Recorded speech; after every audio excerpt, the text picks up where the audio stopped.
What stops people from becoming successful is you look at your end goal and you see how far you are from it, and then a year later you realize you're still not there and you get frustrated.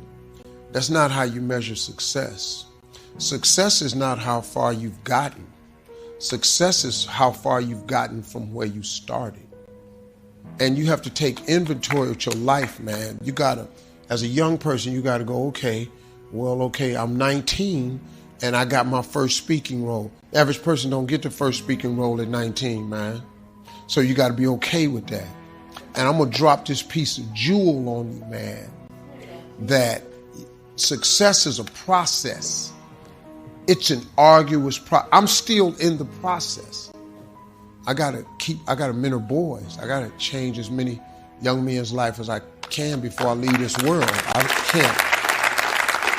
See, I have an affection for it, especially for young people, man, because I've been young and I wanted it so bad and I had nothing. Man. So you gotta understand this thing called success is a process. Set your goals, but understand it take a long time to make a lot of money. You hear me, man? It take a long time to make a lot of money. Quit looking at Instagram. Instagram is people's highlight reel. That ain't really how the they look. They got one Birkin bag that ain't a real one, and they got it on Instagram and they showing you the clasp open and all that, and they got a filter on it and they look perfect. They don't have a bump. That ain't life, man. Instagram's a highlight reel. That's their best picture they posted that day. You know how many shots they took to get that picture? Don't get caught up in none of that. Get your grind on, hustle. Put your head down. Quit looking up. Get your head down and hustle. Hustle. Listen, man, the dream is absolutely free. The hustle and grind is sold separately. It's two different things. You know, dreaming is one thing. Goals is putting work clothes on your dreams. You got to set goals. When you set goals, you take your dreams and you don't put work clothes on. You got to hustle, man. You got to talk to God every day. If you ain't talking to God, you're making this thing way harder than it's got to be. You got to include God in the mix or you're going to be struggling. Listen to me, I struggle. God, you don't put God in this thing, you're going to be wandering around for a long time trying to figure it out. If you died today, what dreams, what talents, what abilities, what gifts, what ideas would die with you? One minister out of Bahama said, the wealthiest place on the planet, it's not in the Far East where there's oil on the ground. It's not in South Africa where there are diamond mines. He said, the wealthiest place on the planet is the cemetery. There you see potential never realized. There you find books never written. There you find ideas never acted on. Maybe that's why Henry David Thoreau said, oh God, to reach the point of death, only to realize that you've never lived, only to realize that you've never scraped the surface of your potential. Let us say again, live full, die empty. And so as you think about your goals and dreams, I'm suggesting that you set aside time every day, if you're not doing it already, reading 10 to 15 pages of something positive every day, listening to audio programs, investing in yourself to expand your mind for what is possible, to develop a spirit of optimism. And then the next thing is, let us say together, it's necessary. You see, not only is it possible that you can live your dream and that you have to sell yourself on that every day. There's an African proverb that says, if there's no enemy within, the enemy outside can do us no harm.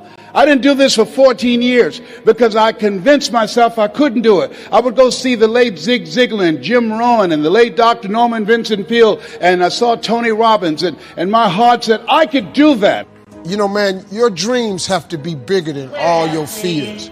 If you that's why you have to have big dreams, because your dreams have to be bigger than all your fears and all your consequences.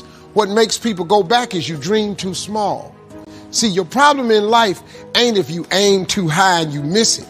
Your problem in life is if you aim too low and you hit it. You messed up now. So when you aim to the moon and you miss, you still amongst the stars. So it kind of keeps you motivated a lot longer, man, to help you push through, because everybody's going to have a push through moment. because everybody has a turn back moment. The key to making it is you can never turn back. See, God is always coming. See, look, man, when you ask God for something, God boxes it up, put your name on it, and he ships it the day you ask for it. Soon as you ask for it, he ships it. The problem with the package is he never tells you the date that it's going to arrive. If he did that, it would destroy the one element that he requires, your faith.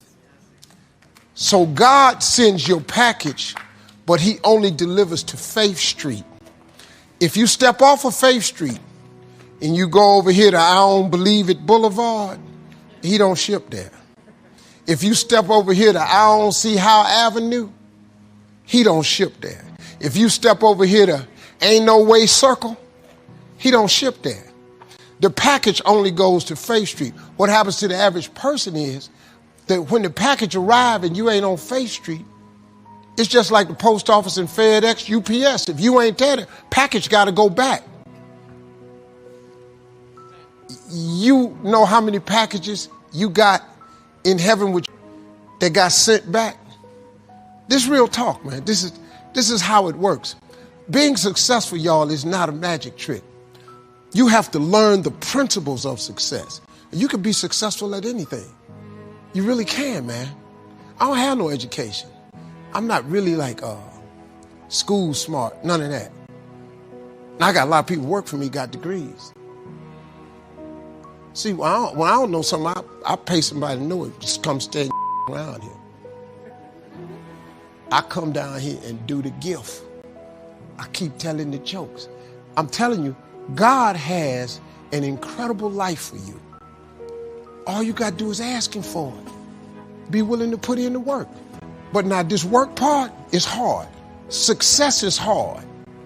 But let me ask you a question. Ain't not being successful hard too? So now which hard you want? You want the hard with some options or some benefits, or you want the hard with ain't nothing going on? I'm going to take the hard with the option and benefits. Give me that hard. Let me try that. So you have something special. You're here because there's something in your heart of hearts that said, I want more. I can do more. You're here because you're different. How many of you know people who should be here? Raise your hands, please. Yeah, so you're here because you're different. You're uncommon. One man said, I choose not to be a common man. It's my right to be uncommon if I can. I seek opportunity, not security. I do not wish to be a kept citizen, humbled and dulled by having the state look after me. I want to take the calculated risk, to dream and to build, to fail and to succeed. I refuse to live from hand to mouth. I prefer the challenges of life to the guaranteed existence, the thrill of fulfillment to the still calm of utopia. I will never cower before any master, nor bend to any threat. It's my heritage to stand erect, proud and unafraid, to face the world boldly and say, this I have done. Give yourselves a round of applause for having an uncommon desire to reach your goals, to achieve something great with your life. Bring your level of energy up.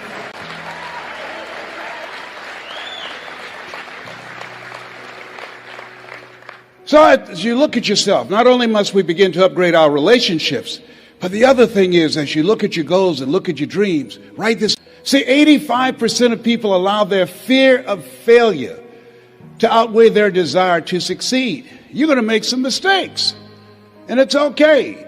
Anything that's worth doing is worth doing badly. It's worth doing right if you know how to do it, but if you don't know how to do it, it's worth doing badly until you get it right. You have to be willing to experiment with life. I've done a variety of things, and I had absolutely no idea I have the ability to do those things. Here's what I can say about you, and I don't even know you. You've got greatness within you, but you will not discover your greatness in your comfort zone. You've got to be willing to get outside of your comfort zone, because in order to do something you've never done, you've got to become someone you've never been. And most people, they go to their graves with their greatness still in them. Maybe that's why one woman said in a moment of anguish, what if you live your whole life only to discover that it was wrong? Here's something else as you think about your goals and dreams. What's your why? Why do you want to do it? What drives you? This is my mother.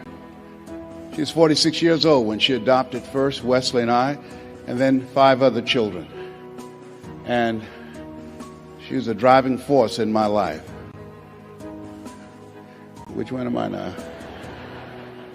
I'm the one on the left, all right? Yes, indeed.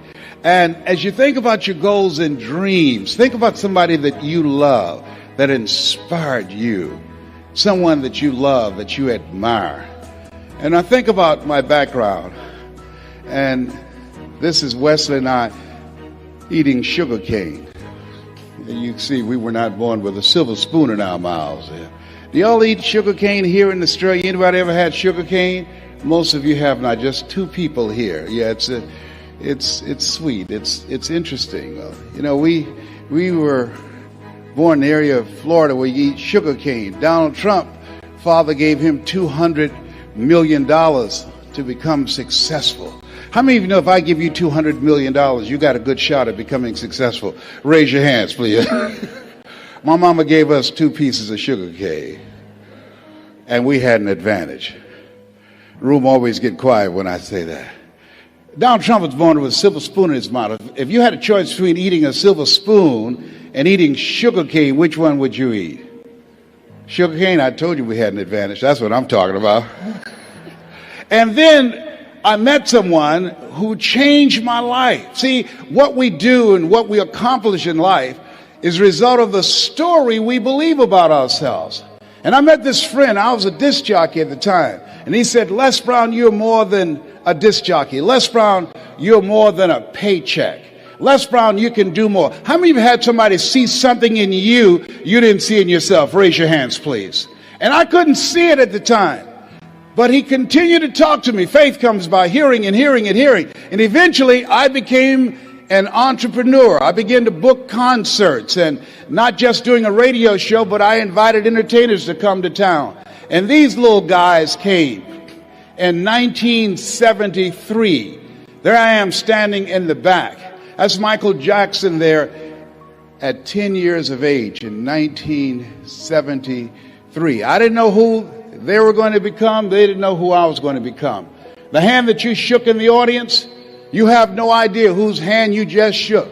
You don't know who they are. Eye has not seen. Ear has not heard. Nor has entered the heart of mankind what God has in store for that person whose hand you just shook. That person, they have greatness within them. And you have greatness within you. And to prove it, you were chosen 1 out of 400 million sperm. There's something in you. And God said, I want you, I want you, I want you, I want you. There's something you have that the world needs now. If you don't give it to us, we will all be deprived.